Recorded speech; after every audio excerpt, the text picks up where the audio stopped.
வணக்கம், எல்லோரும் நலமோடும் வளமோடும் வாழ ABIS DELICACYயின் வாழ்த்துக்கள். இன்றைக்கி ABIS DELICACYயில் நம்ம பார்க்க போகிறது ஒரு குயிக் பிரேக்ஃபாஸ்ட் ரெசிபி, சில்லா இன்ஸ்டன்ட் தோசைன்னு சொல்லலாம். ஸோ கோதுமை மாவு வச்சு பண்ண போகிறோம். ஸோ வாங்க ஸ்டார்ட் பண்ணிடலாம்.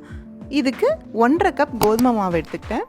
இது நார்த் இந்தியாவில் பார்த்திங்கன்னா சில்லாக்கு கடலை மாவு அதிகமாக எடுத்துகிட்டு கொஞ்சமாக கோதுமை மாவு ஆட் பண்ணுவாங்க. பட் நான் 1.5 கப் கோதுமை மாவுக்கு 1/2 கப் கடலை மாவு எடுத்து இந்த சில்லா பண்ண போகிறேன். அண்ட் தென் இதில் நல்லா குட்டி குட்டியாக நறுக்கி வச்சுருக்கிற வெங்காயம் ஒரு 3/4 கப் ஆட் பண்ணிக்கலாம்.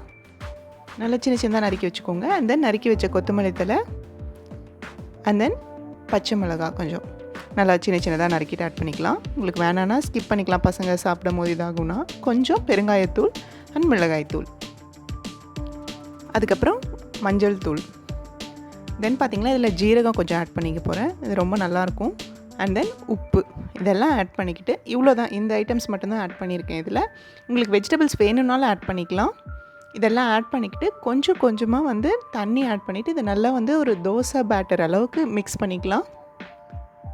இது பார்த்திங்கன்னா இப்போ கொஞ்சம் திக்காக இருக்குது. இன்னும் கொஞ்சம் தண்ணி ஆட் பண்ணி மிக்ஸ் பண்ணிக்கலாம். பாருங்கள், இந்த பதத்துக்கு இருக்கணும். இப்போ கரெக்டாக இருக்குது. இது நல்லா மிக்ஸ் ஆகிடும். கொஞ்சம் கொஞ்சமாக தண்ணி ஆட் பண்ணி இந்த மாதிரி மிக்ஸ் பண்ணிங்களாவே கட்டி இல்லாமல் மிக்ஸ் ஆகிடும். ஸோ மிக்ஸ் பண்ண உடனே நம்ம இந்த தோசை செய்ய ஸ்டார்ட் பண்ணிடலாம். ஒரு நான்ஸ்டிக் தவா நல்லா சூடானதுக்கப்புறம் இதில் ஒரு 1.5 கரண்டி மாவு ஊற்றிட்டு இந்த மாதிரி ஸ்ப்ரெட் பண்ணிக்கோங்க. இது பார்த்திங்கன்னா அந்த கேக் டெக்கரேட் பண்ணுற அந்த ஸ்பேச்சுலா தான் இது. ஸோ இந்த ஸ்மூதனிங் ஸ்பேச்சுலா இதை தான் நான் எடுத்திருக்கேன். இது கொஞ்சம் பிளாஸ்டிக் தான், பட் சூடாகிறதுக்குள்ளே நல்லா ஸ்ப்ரெட் பண்ணி விட்ருங்க. இதில் தான் தின்னாக சில்லா உங்களுக்கு செய்கிறதுக்கு வரும். நீங்கள் நார்மலாக தோசை செய்கிற கரண்டியில் சுற்றும் போது கொஞ்சம் மொத்தமாக வரும், இல்லைன்னா ஒட்டிட்டு வரும். இவ்வளோ மெல்லிஸாக செய்ய முடியாது. ஸோ அதனால் இந்த மாதிரி செஞ்சுக்கோங்க. இது ஒரு டிப்பாக எடுத்துக்கலாம். தென் கீ அப்ளை பண்ணிக்கோங்க சுற்றியும். நீங்கள் ஆயில் வேணும்னாலும் அப்ளை பண்ணிக்கலாம், பட் நான் கீ அப்ளை பண்ணேன்.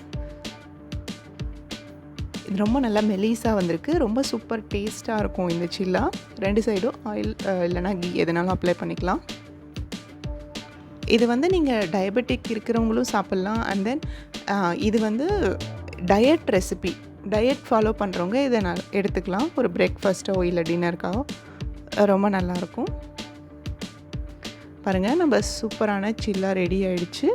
இந்த ஜீரகம்லாம் ஆட் பண்ணி பெருங்காயத்தூள்லாம் போட்டிருக்கனால அந்த வாசமாக சூப்பராக இருக்கும், ரொம்ப டேஸ்டியாக இருக்கும். ஸோ இது உங்கள் வீட்லேயும் ட்ரை பண்ணி பாருங்கள், ரொம்பவே நல்லாயிருக்கும் இந்த சில்லா. அண்ட் தென் குழந்தைங்களுக்கு பார்த்திங்கன்னா கொஞ்சம் கெட்சப்போடு வச்சு சாப்பிடும் போது ரொம்ப நல்லாயிருக்கும், ரொம்ப விரும்பி சாப்பிடுவாங்க. ஸோ உங்கள் வீட்லேயும் செஞ்சு பாருங்கள். கண்டிப்பாக எப்படி இருக்குன்னு கமெண்ட்டில் சொல்லுங்கள். தேங்க்யூ ஃபார் வாட்சிங்.